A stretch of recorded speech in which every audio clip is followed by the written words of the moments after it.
Well, I still can't believe that there's 100 people still competing on RuPaul's Oh hey, hi, it's me, Wilma Fingerdoo, with the Fingerdoo review of RuPaul's Drag Race Season 13, Episode 9, and before we get started, I want to remind you to hit that subscription bell if you haven't done it yet, especially if this isn't your first visit. I'm so serious. And of course, it isn't a Fingerdoo review until we call out, Jorge, drink me. Ooh, look at this. Is this a sophisticated lady? A Canadian lady? This is Coke Zero and Canadiana from the Moonshine Creek distilleries here in Canada. And I need to send a shout out to one of my Patreoners, Richard, who was kind enough to send a little care package along. I think it was mostly for Jorge because it was the big package in there were these little umbrellas. We'd gotten down to our last one. It was very funny. If you watch the last 2 or 3 reviews in a row, it's the same umbrella, if there's an umbrella there at all. So I want to thank Richard for sending that along. There were a couple of other little fabulous things for me to maintain this visage that you see before you. So thank you, Richard, so much. I also want to send a huge shout out to Christopher. He sent me a couple of care packages, all from my Amazon wish list. And I just want to say thank you so much, Christopher. You're spoiling me rotten. And lastly, but not leastly, I need to send a shout out to Positive Sakura. We are besties on Twitter and, well, on the tubes and things like that. She sent me a couple of masks. This first one, do I have it the right way up? These are penguins. It's her design. I don't want to get it stained, but it's a mask for going around, but they're penguins, little rainbow motifed penguins. And then another one she sent, this was her own design, she made this for herself, and then sent me one. It's Lawrence Cheney, God bless him. So I just thank you all so much. I think that's just so lovely that you thought of me well enough to send me a little something something, I'm just saying. Well, I guess that brings us all up to speed. Let's get to it. We started off this episode with 2 queens grateful not to have sashayed away. Simone, the one who won the lip sync, and Candy Muse, the luckiest queen in creation. I'm not saying that Candy wasn't worth keeping, but let's be serious. There's a reason I was shocked she was saved. I thought she was going home and I'd come to peace with it. So had a few of the other queens, by the look of it, I'm so serious. Candy, understandably, was still gagging. Rue saw something in her that was worth saving, so she had better step it up. I understand how there's a fire under Candy's padded ass after all of that, but my question is, why hasn't she been fighting from the beginning then? Personally, I'm starting to feel like Candy is coasting. Is it just me? Tina was also gagged to be in the bottom, even though she didn't have to lip sync. She didn't think she should have been in the bottom, but she couldn't do anything to stop it, and being in the bottom with Candy and Simone was almost too much for Tina. What was too much for Denali was 3 queens from the winner's circle in the bottom, and no one went home. Seriously. Rosé was never worried about the winner's circle because, well, since she was never in it, she never saw them as true winners, but at least she was congratulated for winning the Rusical Challenge. And so she should be. Here's to Rosé, seriously. The next day in the workroom, Candy mumbled on about some such thing. I heard 9 girls something competition. I couldn't really make it out, and thank God I didn't have to, because there was Rue with this week's mini challenge. The queens had to punk it up for their audition for the new band, the Pantyhose. Well, the best thing about this challenge, the return of the pit crews, Bryce and Bruno. Seriously. Personally, I think there should be a whole episode devoted to the 2 of them just playing those impressive instruments. One-on-one or as a duo, I'd be happy either way. Someone else who was happy was Tina Burner, who shook her cakes for all they were worth and earned herself $2,500 from Snag Tights and the mini challenge win. I guess it does pay off to get naked. I don't know. But no one cared once Rue told them what this week's maxi challenge was. The Snatch Game! The queens were thrilled for now, but Candy had a point. Drag queens are judged for the rest of their career on their Snatch Game performance. Something tells me these queens won't be thrilled for long. Right away, the queens started to bring out their celebs. Candy brought herself some Patrick Star, the YouTube beauty influencer with 3 R's, not Patrick Star the starfish, on SpongeBob SquarePants. I thought this was a good choice, in theory. Patrick Star has a big, jovial personality, which is much different than Candy Muse's bull in a china shop approach. My fear was Candy was going to let Patrick Star's turban do all the acting. Well, I was wrong. Shh. Denali was going to do Jonathan Van Ness from Queer Eye, another big character that's full of possibilities, but Jonathan Van Ness is hilarious on his own. Sometimes funny people are harder to portray on the Snatch Game, so I was a little bit worried for Denali. Utica had me at wig made of squirrels. I was so excited to see how Utica was going to make all of this work. So was Simone. Well, she wasn't excited, but Utica had her attention, seriously. Gottmik was going old school by doing a real celebrity. Well, a celebritante actually, Paris Hilton. This was a good choice for Gottmik because she's actually worked with her before. Seriously. Rosé chose Mary, Queen of Scots, and can I say, the level of ignorance from Candy Muse over this was embarrassing. The more Candy questioned who she was, the stupider she sounded. First of all, Mary, Queen of Scots, is just that. A Queen of Scotland. You don't need to know more than that. Mind you, Candy thought Scotland was in Ireland, apparently, and secondly, just because you haven't heard of someone doesn't mean they don't exist. I've never heard of most of who these baby queens pass off as celebrities. You don't hear me complaining about it. I mean, come on. None of my friends know who Patrick Star is, and that's a big part of why they're my friends. I'm so serious. Personally, I thought it was genius for Rosé to do a historical portrayal. Who in this day and age knows what the Queen of Scotland was like? Rosé had a blank slate to work off of. All Candy had was a turban. And she wasn't even doing Sunset Boulevard. Thank God Rue showed up to educate the children. Her first stop was Elliot with 2 T's, and I for one was horrified to hear that Elliot was doing Rue Mcclanahan as Blanche Devereaux. So was Rue. Even Candy clutched pearls, and she was right to do so. The Golden Girls are death in Snatch Game. It's because the humor from that show was so heavily scripted. They don't seem to do well with queens who try to recreate them off the cuff. I feel like Estelle Getty's Sophia Petrillo would be the best one to do. Old people are always fun, even when they're not. You could tell that Rue was trying to talk Elliot out of it, but Elliot was holding fast. Well, I for one wasn't going to hold my breath anyway, just saying. Simone was next, and she impressed me with her choice of Harriet Tubman. Did you all see Harriet, the film with Cynthia Erivo as Harriet Tubman? You should. I was impressed by Simone's choice because, like Rosé, she was doing a historical character. We don't really know what she sounded or acted like, beyond what people wrote about her anyway. I was excited to see what Simone would do with her. I have to admit, I was a little stymied when Rue and Simone talked about Harriet offending some people. All I could think was, who'd hate Harriet Tubman? Oh. Utica was another one who didn't hear the advice that Rue was giving. And the big problem was Utica's squirrel hat. For some unimaginable reason, Utica thought it would be offensive if she wore an afro. And yes, I can see how it would be offensive if Utica was impersonating a person of color. But Bob Ross is white, isn't he? Lots of white people have afros, and Rob Ross had an impressive one. Honestly, I thought Utica had made her squirrel hat because in the COVID special, she said she couldn't get a lot of things and had to create stuff on the fly.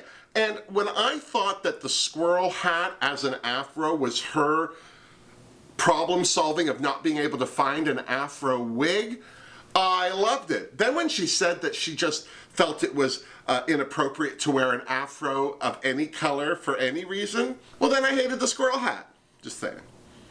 Tina was next, and in the great tradition of all her chats with Rue, this was just soul-crushing, especially where Tina's impression of Jennifer Coolidge was concerned. Tina thought Rue was complimenting her on that impression, when in fact, Rue didn't remember it at all. Not that Tina was impressing anyone with her Richard Simmons. I had to interview Richard Simmons once, and I have to tell you, it was the easiest interview I've ever done, and by far the best. He's high energy and commands a room no matter how many people are in it. I won't lie, I was worried for Tina.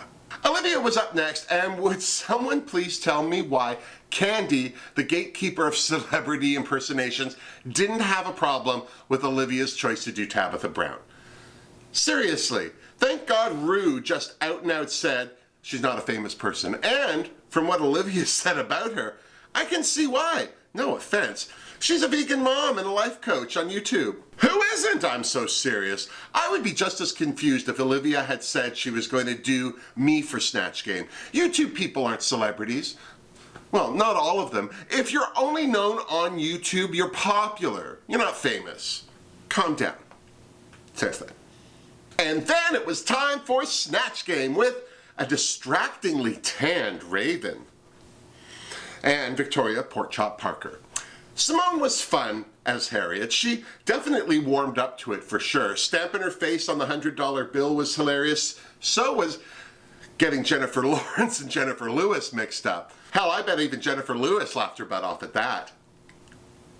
I love Gottmik's Paris Hilton. From her changing her voice off camera to calling Raven's season 2 portrayal of her rude, she nailed it. Her story about mentally counseling somebody because they smelled insane was hilarious. I liked Rosé's Queen of Scots, but it got a little one note for me very quickly.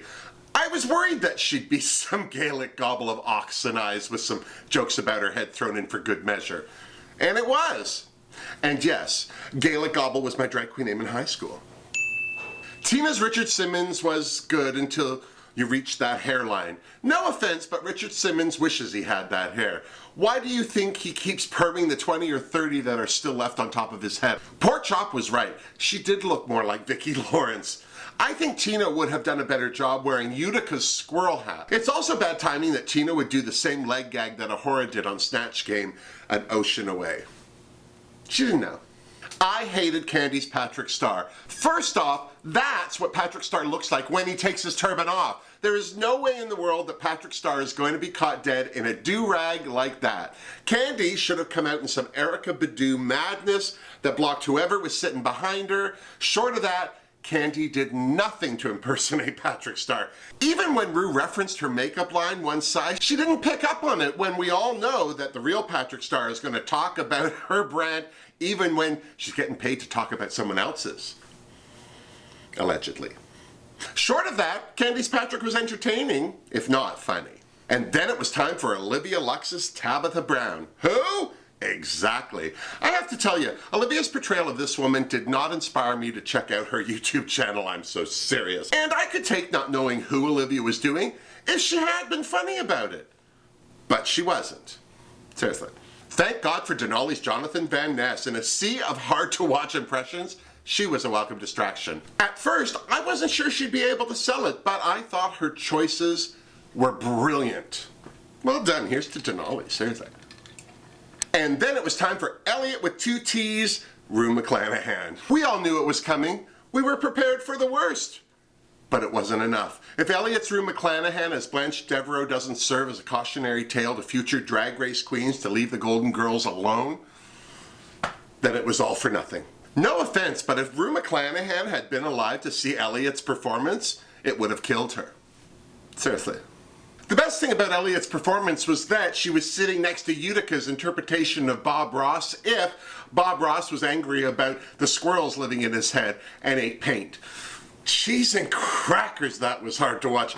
Gottmik and I both agreed we would never fall asleep watching whoever the hell that was painting. Seriously. All in all, this wasn't the worst Snatch Game in history, but it wasn't the best. I'm so serious.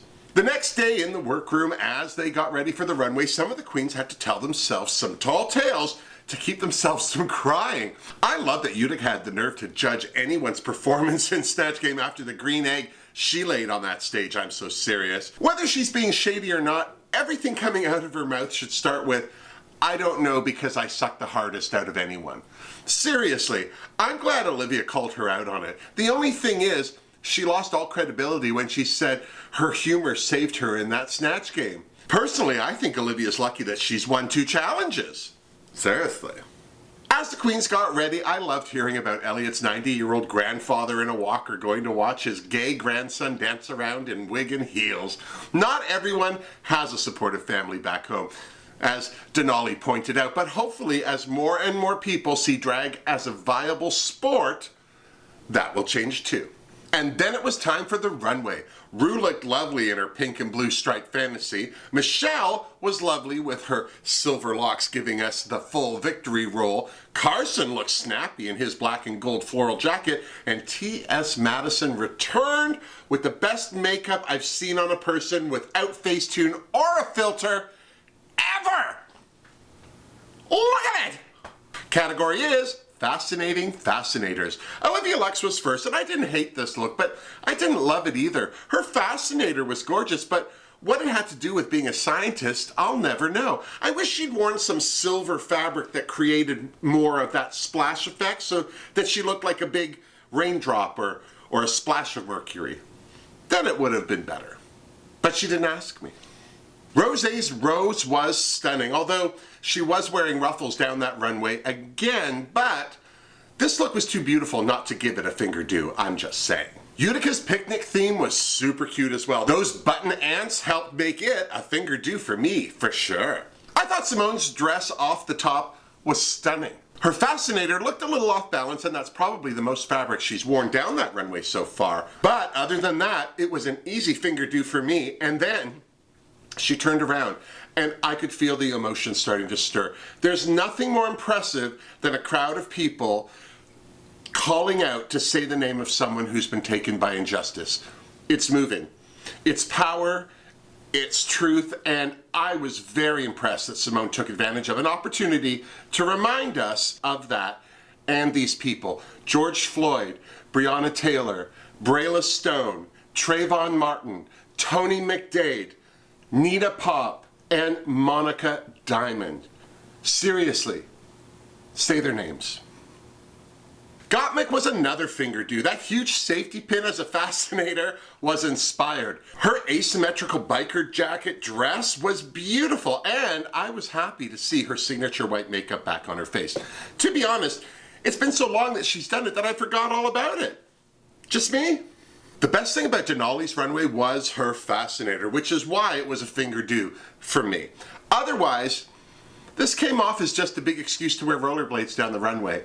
I mean, there's been better diner waitress outfits is all I'm saying. The one and only thing that I would have changed with Elliot's runway, if I could only change one thing, would be to put lipstick on her. Because she had this non-existent pink lip. She looked miserable every second she was on stage. As for her runway, I didn't get it. The beautiful feathered fascinator fought with that weird wig with the pink ends. And yes, Pink Ends was my drag queen name in high school. And that weird asymmetrical nude sleeve and leg combo, it all added up to a Fingerdoo from me. Seriously. Tina Burner's Day at the Races runway was a Fingerdoo for me. My only complaint was that the horse head on her fascinator was sitting at a weird angle. We just couldn't see its face. Just was sticking out like a long brown tumor. But the rest was stunning. Candy Muse's runway was another Fingerdoo for me. This was that lemonade number in a cheap printed houndstooth that apparently had only one sleeve and completely ate up her neck. I didn't even see the fascinator till she was at the end of the catwalk. This is not what I was expecting from a queen who was just in the bottom last week. Seriously. And then it was time for the judges' critiques. Simone, Tina Burner, and Candy Muse were safe. That's right, the three queens who were in the bottom last week were safe this week. And before they left, Rue thanked Simone for bringing up such a powerful message to her runway. As well she should. Here's to Simone, seriously. Needless to say, Candy was thrilled. She'd landed too close to the bottom last week to want to repeat that nonsense again this week. And Tina was also thrilled, saying that with Snatch Game, a safe is as good as a win. Well, she's not lying. I still can't believe Candy wasn't in the bottom. I'm not surprised that Simone wasn't in the top, though. Not that she didn't do a good Snatch Game, she just didn't do the best either. And as beautiful as her runway was, the message was more impressive than the dress. Tina was right where I thought she should be this week. As for who was in the top and who was in the bottom, the safe queens agreed that Olivia was gonna be in the bottom, along with Utica and Elliot. But that wasn't the big scuttlebutt. Candy shared that moment when they were all getting ready for the runway when Utica was saying Olivia was in trouble. Olivia overheard that and pointed out that that's not what Utica said to her face. It seems like there's some shade up in Utica, and that starts with the U and rhymes with you and Danger Queen, is all I'm saying. They're on to you. Run! They're on to you. Well, who's the secret diva now? Back on the main stage, Olivia Lux was getting critiqued by the judges. Michelle liked her runway because it was a different look for Miss Lux, but no one had anything constructive to say about her Tabitha Brown. Sorry about it. Rosé was a big hit with Carson on the runway, and Michelle finally liked one of her ruffly looks, but TS was a huge fan of the Tudor dynasty, so she couldn't say enough about Rosé's Queen of Scots. Here's the Rosé, seriously. Utica's runway was a big hit with the judges, but her Rob Ross was not a hit with Carson, and Michelle pointed out that Utica wasn't funny. Denali's skating waitress was a huge hit with everyone too, and Carson was particularly impressed not only with her Jonathan Van Ness, but her ability to improv while in character was impressive. No one hated anything about Gottmik this week. Rue called her out for consistent runway looks, and this was no exception. Everyone was beyond impressed by her Paris Hilton impersonation because it was hot. Lastly, the judges cast their eyes on Elliot, and thank you, Michelle, for seeing a flamingo in this outfit. I know I sure didn't. But when Michelle pointed that out, the costume made way more sense to me. Don't get me wrong, I still hated it, but now I had a better idea as to why I hated it. As for Elliot's Rue Mcclanahan, the judges ate it up, and World of Wonder nominated Elliot for an Emmy. Said no one ever. Bless. And with that, the queens went off to the Untucked Lounge, where Olivia tried to spin a mediocre review from the judges into something less disappointing. Truth be told, she got a little emotional. Of course, it didn't help that Candy asked her about her blow-up in the workroom earlier, where Utica was concerned. Olivia reiterated that Utica gets super shady when no one's looking. All the queens agreed, but it was Rosé who agreed the loudest and called Utica out for reading the queens during a dinner break. Utica chalked it up to her trying to fit in, but no one was buying it. I know I wasn't. But Utica didn't have to try to sell it for too long because they were interrupted by a visit from T.S. Madison herself. I love that. It's been too long since we've had a visit in the workroom, I'm just saying. T.S. had supportive and kind words for each and every one of those queens, but she didn't pull her punches or try to blow smoke up their butts. Each and every one of those queens got some personal love from Miss Madison, especially her trans brother, Gottmik. I couldn't think of a better way for these queens to get that kind of support. Seriously. And then it was time to return to the main stage, where it was announced that Gottmik was this week's winner, tying her with Olivia and Simone with 2 wins each. Seriously, here's the Gottmik, I'm just saying. As for the bottom 3, I was glad that Olivia was safe because it was about time that Utica finally lip-synced. No offense, but that queen has been in the bottom 3 times now, and that put her up against Elliot, the dancing queen. I have to admit, I was worried for Utica. Elliot is a fierce performer. Too bad she wasn't tonight, I'm so serious. I still say she would have done better if she'd had some lipstick on, because poor Elliot just looked miserable through this whole lip sync, which is a hard thing to do when you're lip syncing to Fascinated by Company B. Seriously, this is a dance tune through and through, and Elliot gave us very little of that, while Utica traveled all over that stage with her long legs and animated face and weird angles. It broke my heart, but it was a clear win for Utica, and Elliot, with 2 T's, became the 5th queen to sashay away. Has it only been 5 queens so far? Oh God, this is gonna take forever. Seriously. Well, what did you think? Did the right queen go home? Is Utica starting to create enemies amongst the queens with her alleged shady ways? What about Candy? Will she be the next one to circle the drain? All we can do is tune into Drag Race Season 13 next week, and when you're done, you come on back and you see me so you and I can compare notes. Now, please remember to like this video if you did, and subscribe to my channel if you haven't. And until next week, miss me! Mwah! Seriously, Jorge. I don't know. It would be so shocking to find out that Utica was a hateful Fifi O'Hara in Seventh-day Adventist clothing. Oh, could you imagine? She's sitting there being all loving and supportive and doing a cinnamon roll of love hug, and then pulls back her face. It's like, you're all hacks. I hate you all. Ah, ha, ha, ha. I'd watch that show.